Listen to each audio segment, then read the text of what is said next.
who am I? Well, I've been coding Java since '95, professionally since '97. I'm heavily involved in the Java community process as a member of the executive committee. I'm also a spec lead for the MVC specification and participate in this expert group for Java EE Security API. I'm also a Java champion and NetBeans Dream Team member, and I run the local Java user group in Malmö in Sweden. In my day job, I work as a principal consultant for Cybercom in Sweden. So today, what I'll talk about today, there have been so many talks about microservices and all the things around microservices and all these cool orchestration frameworks and tooling and stuff. So what I will do is to talk about packaging of microservices and Java-based microservices in particular, and I'll do that using MicroProfile, and I'll also compare it to using Java EE, and just show how to get started with it, how to do it, and compare them a little bit to each other. So, microservices. There's been so much talk about microservices here, so I won't go into any details about that, but microservices is kind of the opposite of the monolithic application. So a monolith, as pictured here, is treated as one big thing that is kept together at deploy time. And a monolithic application can be nicely componentized, nicely layered, structured, and very nice code base. And there's nothing wrong about monoliths. And most of you are probably working on monoliths, and most of you are probably going to work on monoliths, and it's going to serve us well in the future as well. You don't have to go to microservices just because that's kind of the cool thing right now. Because if you can't get this right, you probably won't get microservices right either. And the important thing about the monolithic architecture, even though it's really nice and loosely coupled and everything, it's treated as one unit. And often it has one data source that is common for the entire system. So at deploy time, if you do some changes in some of the areas of your monolithic application, you're probably going to deploy the entire thing. And that's the difference with a microservice-based architecture. Is in this case here, we have an application that calls service A, B, and C to do their respective stuff. And the application may itself be a microservice, or the services may be an application. It's just depicted here as an application using three loosely coupled services.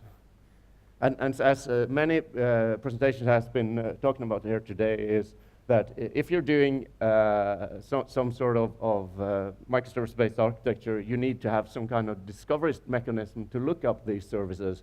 And here it's exemplified by the application looking up service A and get a reference to it and call service A. And there are lots of solutions out there doing this.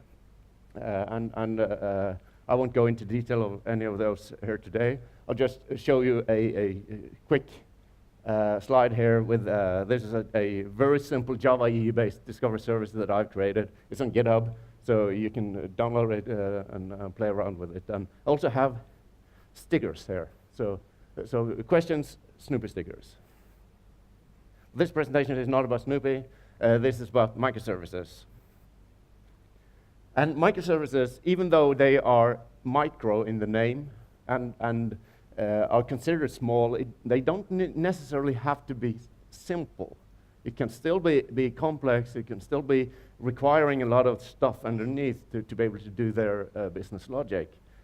The important thing here is that if you remember, the monolith share the data source. In microservices, they should have their own data source, and there can be different data sources and different kinds of data sources. So in one service can use a NoSQL database, and one service may use a relational database, and etc. So that means that you can change anything anywhere here without actually affecting the other services. So let's move on to packaging of microservices. And as you probably have heard, the popular approach of packaging microservices today is to use the Uber jar or the fat jar approach. And that means that you want to be able to write a java-jar and then your service to be able to run it. And what does this actually mean? Well, it means that to be able to run this microservice, and since we're talking Java microservices here, we need a stack of stuff underneath to be able to run it. And that is, we need some kind of hardware or virtualization or some notion of a machine underneath. And we need an operating system on top of that. In addition, since we're talking Java microservices here, we need the JVM.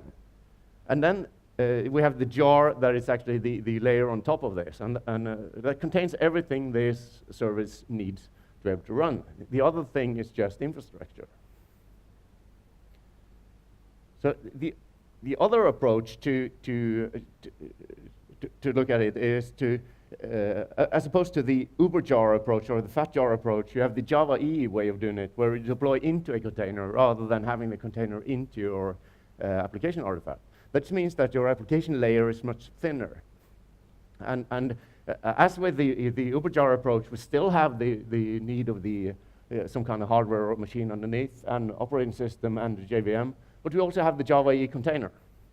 And the Java EE container adds support for scalability, transactions, persistence, security, etc., and integration.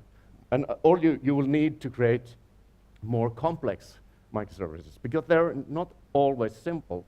So you get all this stuff for free that you don't want to invent again and again and again, or package into your application, because that rarely change. The things that change in your application is your business logic or your application layer. You don't want to ship all the plumbing every time you do any change in your business layer. So let's look at how MicroProfile 1.0 comes into the picture. So before I can talk about MicroProfile, I'll just talk about profiles. And those of you who are familiar with Java EE probably know that we have had profiles in Java EE for quite a long time. Ever since Java EE 6, we had web and full profile. And MicroProfile came September last year. And as you see, MicroProfile 1.0, which is the one I'm going to demo here today, is a subset of the Java EE web profile.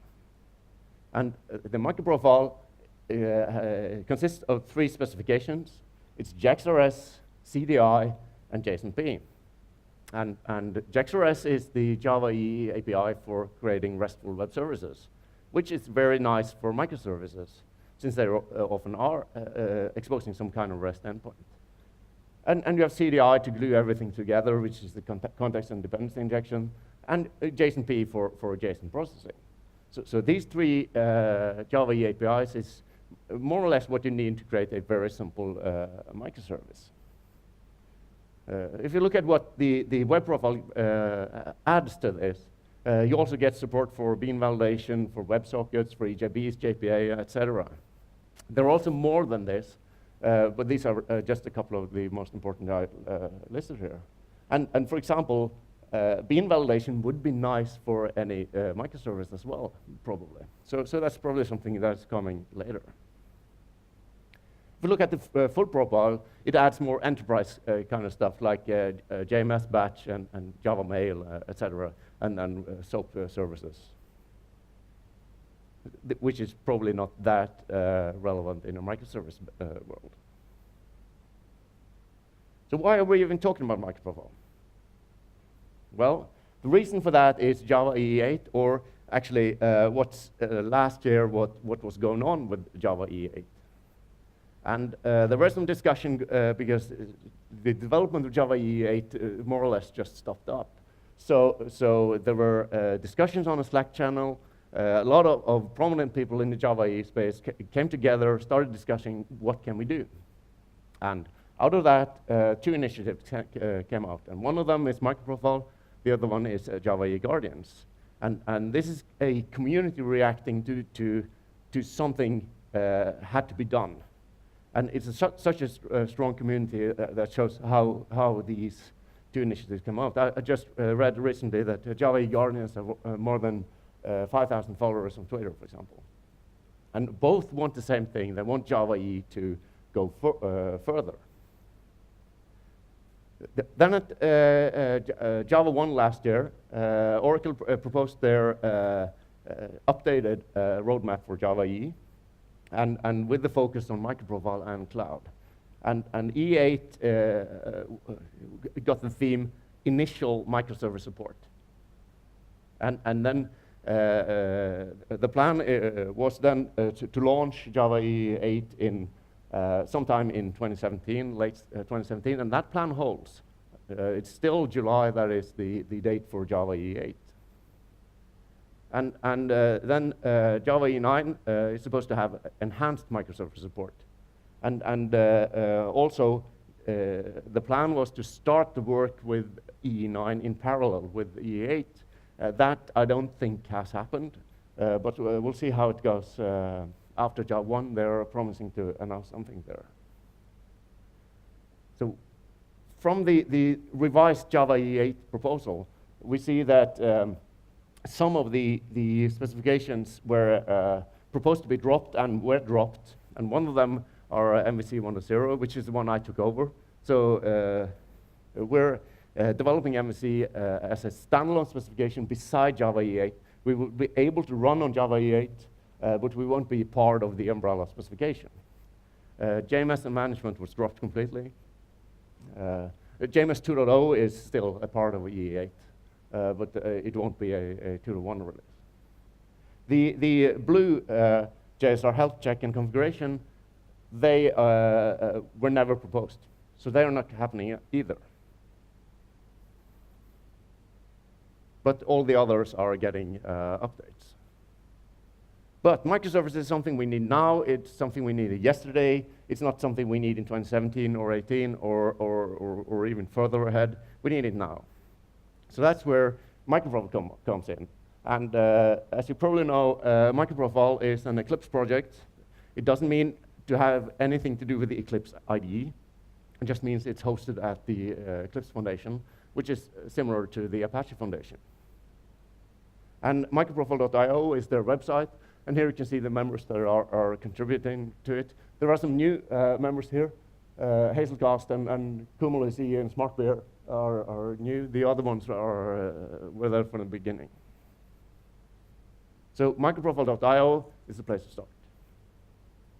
As I said, it's an Eclipse project, so it's officially called Eclipse MicroProfile, and everything around the project is hosted on eclipse.org. It's just a search for MicroProfile.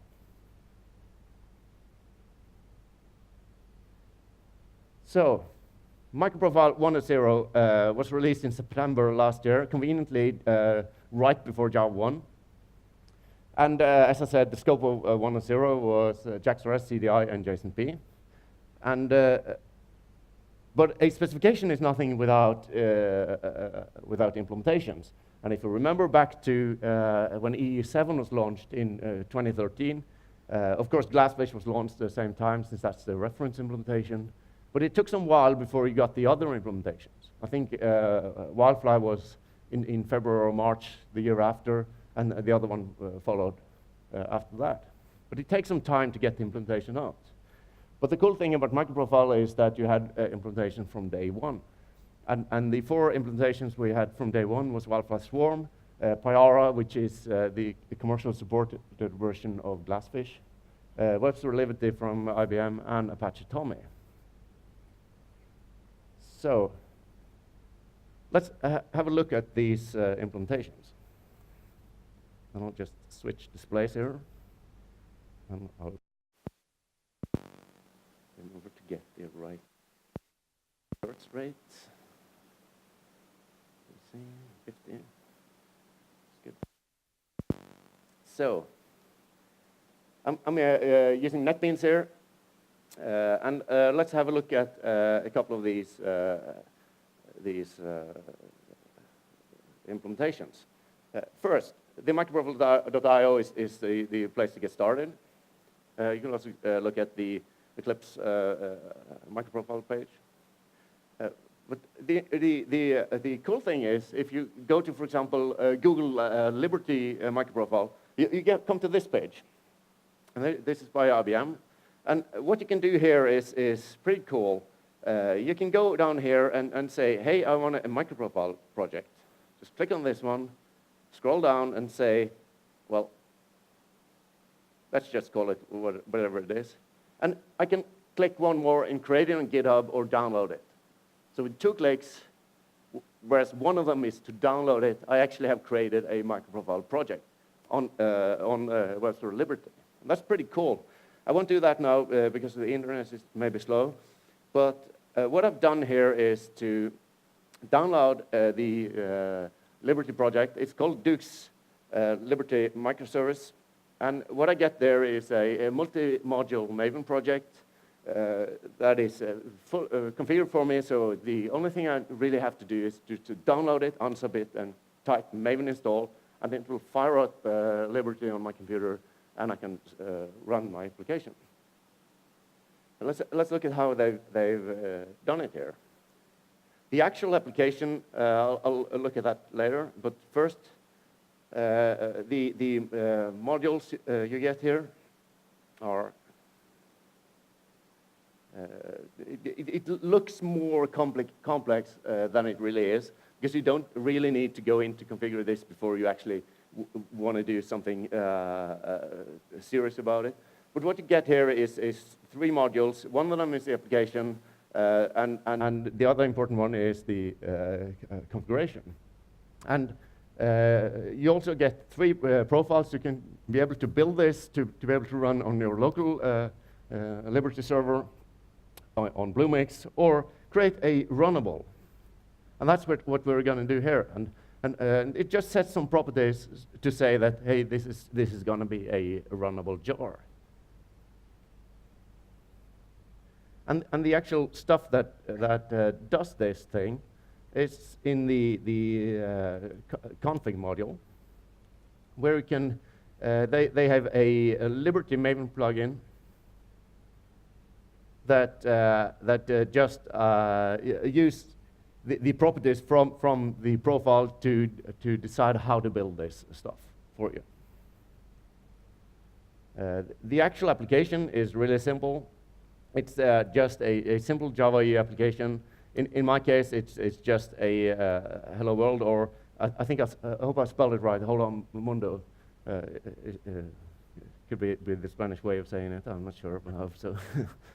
So if I want to build this one, I simply type Maven clean package, and I say which profile I want to build it in, and that was a runnable, since I want a runnable jar. And so what this does for me now is to build a WAR file and do everything I need to be able to run this as a runnable jar. And this is WebSphere we're talking about. So let's look at what we got out of it. In the config folder,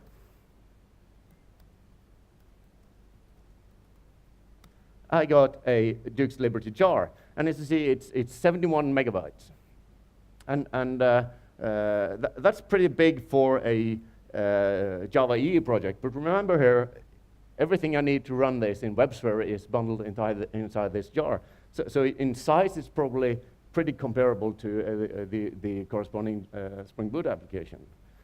And I can run this one by typing java-jar Duke's Liberty jar, and it will fire up WebSphere.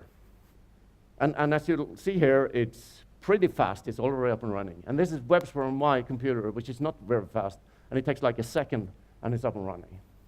And that's pretty impressive. So let's look at just that I'm not fooling you. It's on port 9080, Duke's Liberty.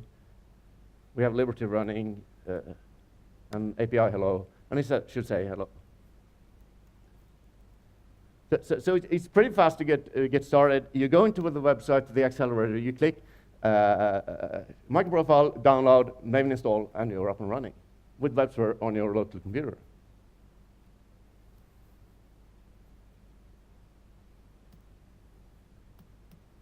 So let's look at the other one. The Wildfire team has created something similar. You can go into the wildfire.io, and just as with the Liberty, you can give it a group ID, a demo, and you can just type here MicroProfile, and you get it there, and you type generate project. So just as simple as with WebSphere, just say it's MicroProfile, generate, and you get a zip file, which is unzip and type Maven install, and you're up and running. So let's see how that looks. So the Swarm project is it's simpler. It's a simple Maven module, and what you got here is the MicroProfile dependency, and the Swarm plugin that creates the executable jar for me. And the application here is just as simple. It's just a hello resource saying hello from Wildfire Swarm. And this one is built just as with Liberty, just Maven package. There are no profiles here, so I can just write a type Maven package. And it will create a WAR file for me, and also bundle together whatever I need from Wildfire to be able to run it as executable jar. And as you see here, I get the Duke-Swarm.war file, which is like 5Ks. That's my application. That's what changes when I do things. And I get the jar file, which is 91 megs. It's comparable to Liberty, which contains the parts of Wildfire I need to be able to run it. And I can run it just as with Liberty, just with java-jar, and it starts up the Wildfire application server, and it's up and running. It's almost as fast as with Liberty. So this one has 8080 Duke Swarm, and it's a hello from Wildfire Swarm. So this is also pretty fast to get up and running with a jar-based microservice using MicroProfile. For Payara, I don't think they've created these kind of generator, but you can on their blog you can see when they launched the Payara Micro, which is the MicroProfile version of Payara. You run it with as a java-jar and the MicroProfile jar and the WAR file as an input. Or you can build it as an Uber jar, and they are just using standard Maven exec plugin to do that. So it's just to copy this configuration here into your POM file, and you're ready to go.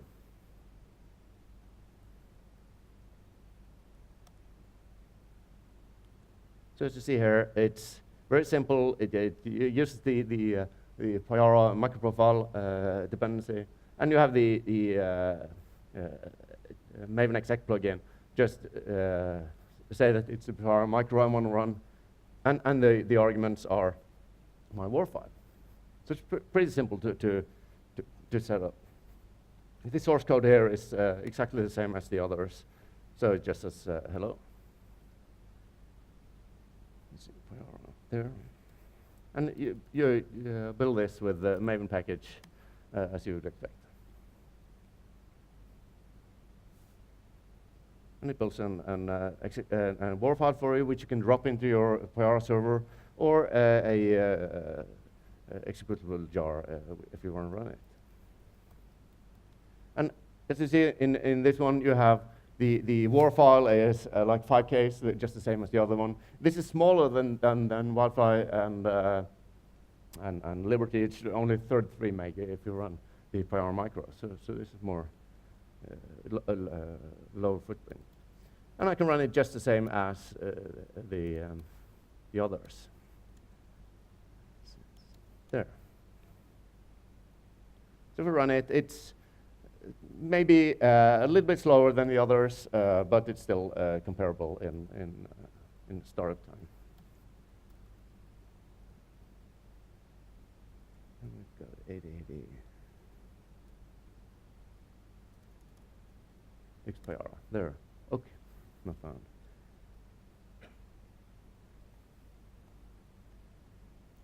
Okay. This is probably the demo that won't work today. So bear with me. I'll jump past that. We have nothing, lots of other stuff to show. So it usually works. So let's move to the fourth one, and that is Tommy. And Tommy, they have, you can say they've been lazy or they've been smart. What they've done is they just rebranded their JXRS classifier of Tommy to MicroProfile. And that is perfectly viable. It supports the specifications you need to do, but it also supports more. It's almost web profile. So you got more functionality there, but they haven't done any special classifier for the MicroProfile. So the way you use Tommy when you're creating an executable jar is in the POM file. You can use their Java E7 dependency. It's not the official Java E dependency. They are not 100% compatible, I think, but it's almost there. And they provide a Tommy plugin, and you just say which classifier are you running, and it will package whatever you need into your jar file for you. So here I'm using the JXRS, which was their version of MicroProfile. So this one is also Maven package. Good run it. The source code is exactly similar to the others.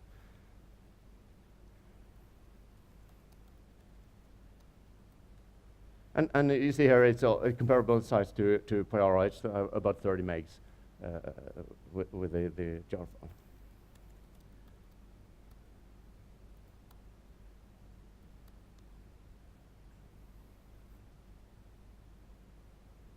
And it's up and starting. Something was wrong with that, but let's see if it works anyway.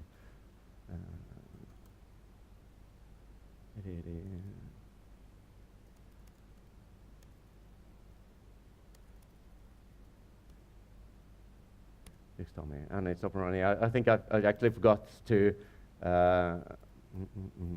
Maven package Tommy exec to kick in that plugin. There it's creating the stuff for me. Okay, something was wrong here as well.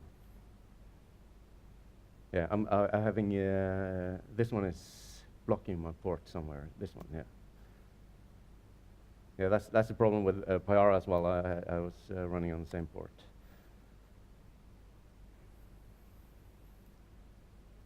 So now it should be answering. Yeah, and Pyara will probably answer as well because I'm using the same port here. So that is the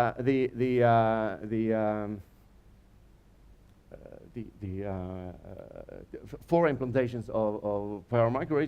It's similar to use, but still have some differences. So let's just jump back to the slides a bit, and I'll show you some Java EE later. But first, let's just sum up what we did here. So for Wildfire Swarm, it's the Wildfire Swarm dependency. They have their own versioning scheme. It's kind of the month it was developed. Out of this, you get a deployable WAR file, which you can deploy into Wildfire or any EE server, and you get an Uber jar, which you can run from the command line using java-jar. From Pyara, you have the version 1.0 or higher of Pyara MicroProfile.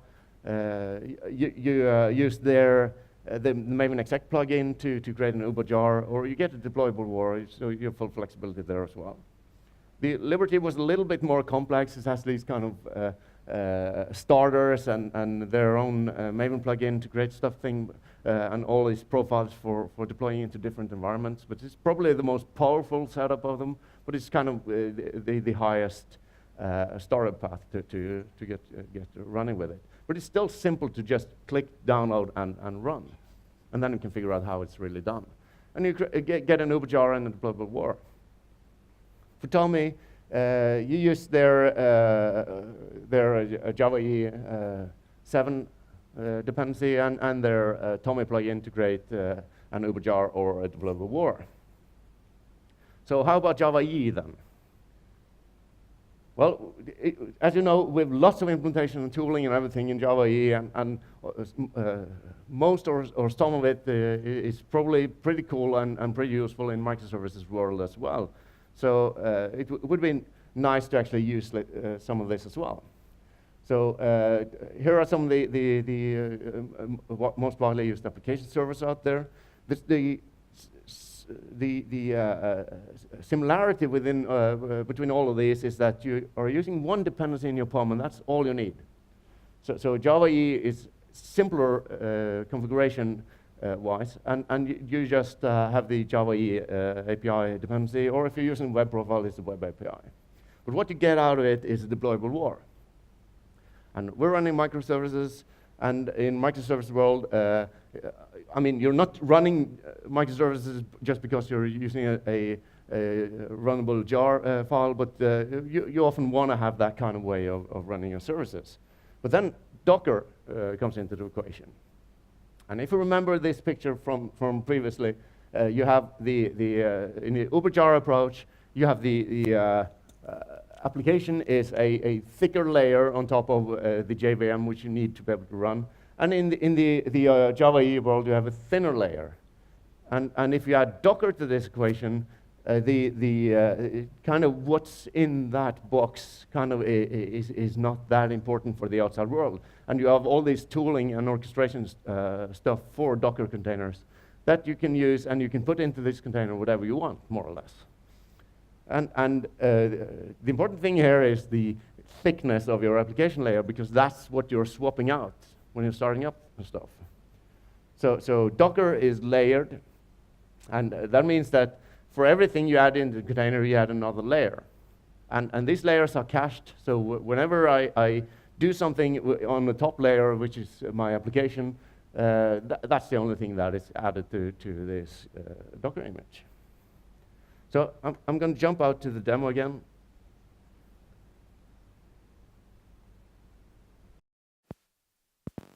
So go back. And we have the 50 hertz, there we are. So in the Java EE equivalent of the examples we just looked at, we're here having the POM file for a Java EE project. It's you have a provider dependency.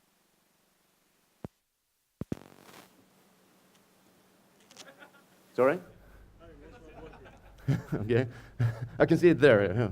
So and a typical Java EE POM will fit on one page, even being readable. So this is all you actually need for a Java EE project. It's like 28 lines of code, and that's your POM file for Java EE. You don't need all of the other stuff. What I've done here is to add some profiles for and plugins for building this into Docker. You can use the Docker file and do it manually if you want, or you can use Maven to just create stuff for you. And I like to use Maven and just build it. So here I have profiles for Liberty, and you can see it's pretty easy to do. I just say I'm using the Webster Liberty Java E7 image, and I'm just adding my artifact to it. And I'm doing the same for Pyara and for Wildfly, and also for Tommy. So I'm just having profiles for every one of them to be able to run in different application servers. And then it's the application itself is just saying hello from Java EE. So it's exactly the same application as the others. But I'm using Java EE and Docker here. So if I go to this project,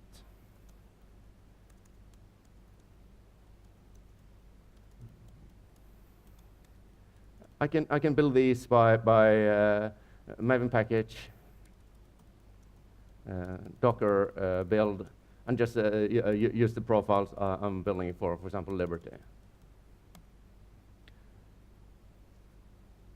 And it creates a WAR file for me, and then the Docker Maven plugin just creates my Docker image for me, and I can run it using a regular Docker command, Docker run 80, 81, 80.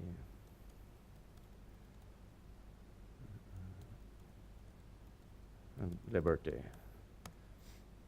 And I can start it up, and it starts in about the same time, started time as with the running it as a jar. I'll also start some of the others, and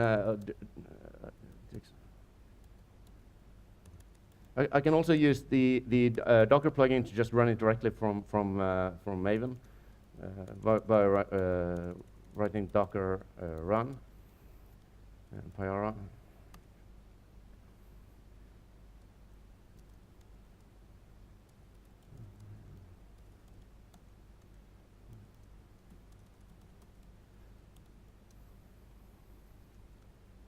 Let's take the which one is Wildfly? And just for fun, I'll go into the. You can run it from NetBeans as well, using the Docker. I can just start one of the. You can see my images are already running here. A lot of them. I didn't know I had those many. Okay, let's look at the Tommy and just start it here, and it should be able to start up, and if I go to port 8081, which should be the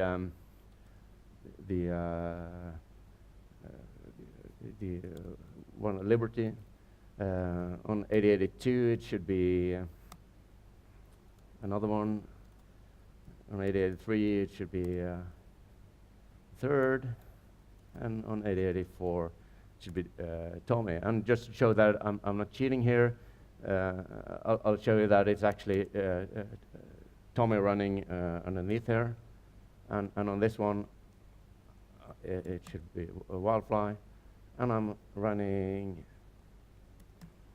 Pyara, and on the last one it should be Liberty. So I'm running all over 4 of them out. It's exactly the same configuration in my file. It's familiar everywhere. I just use its Maven plugin to create the Docker images. I need to be able to run them. So let's go back to the slides and sum up.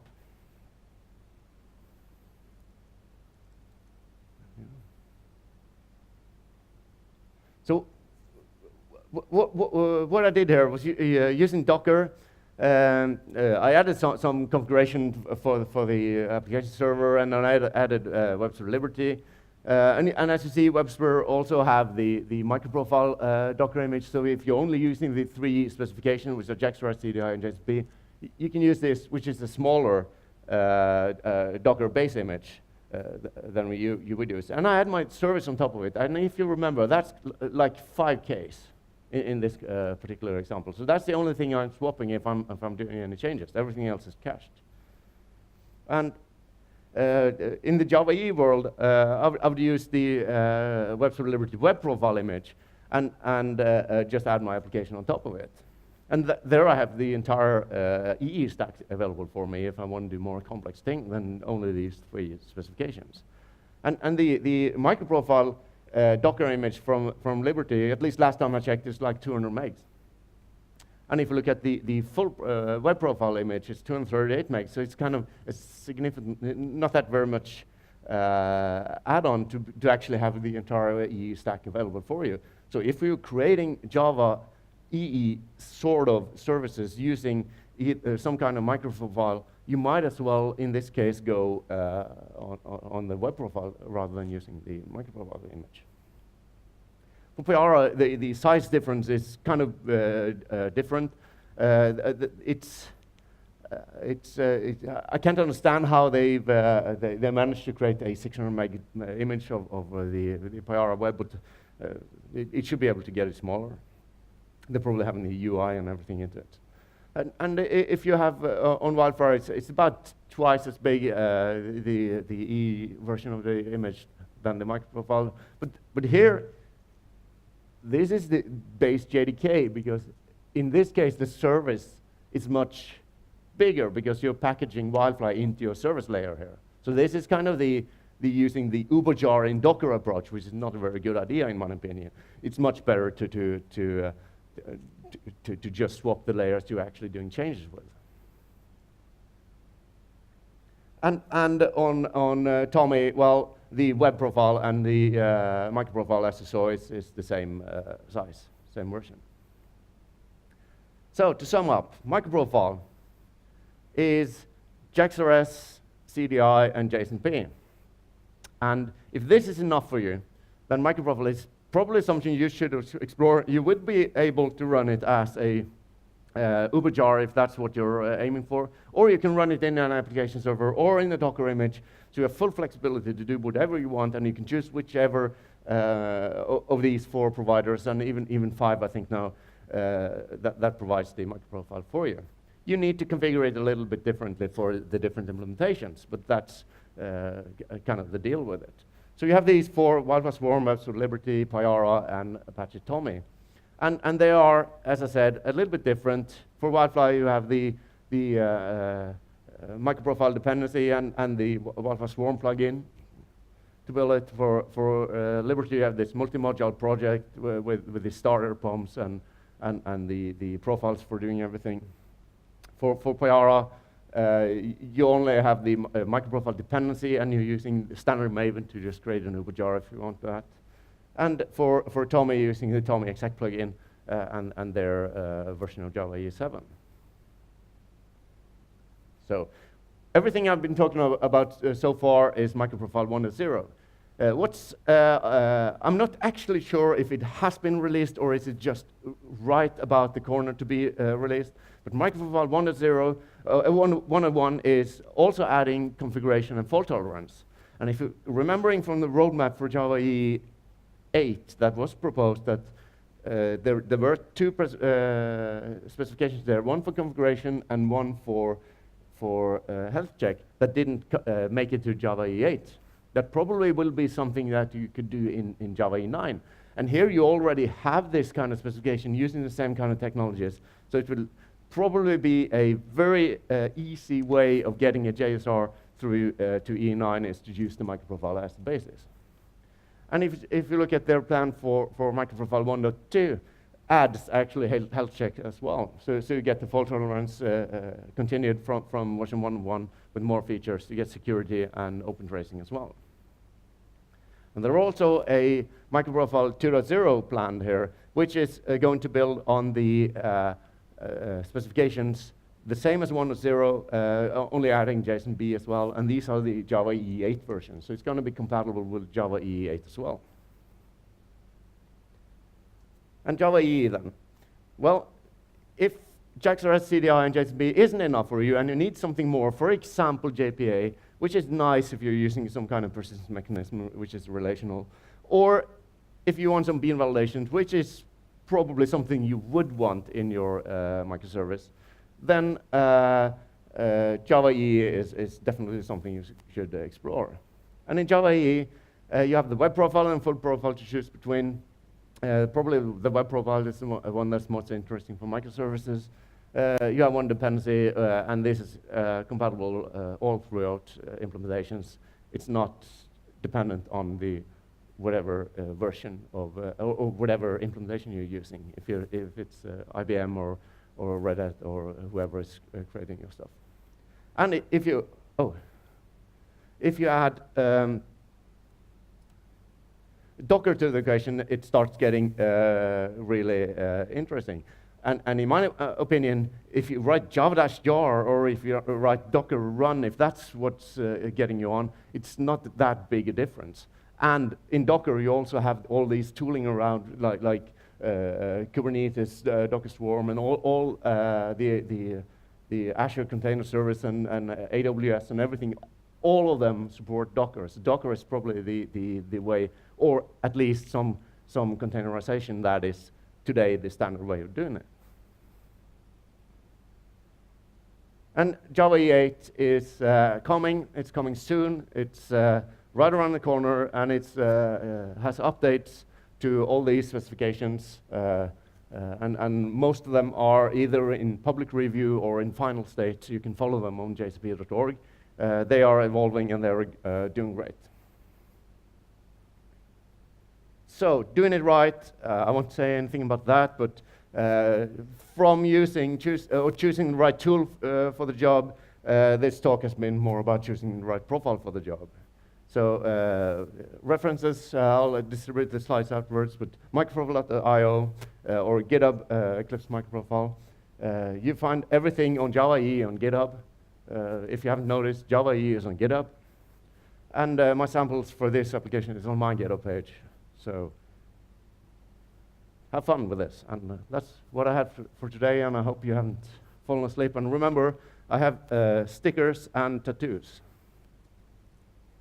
Thank you.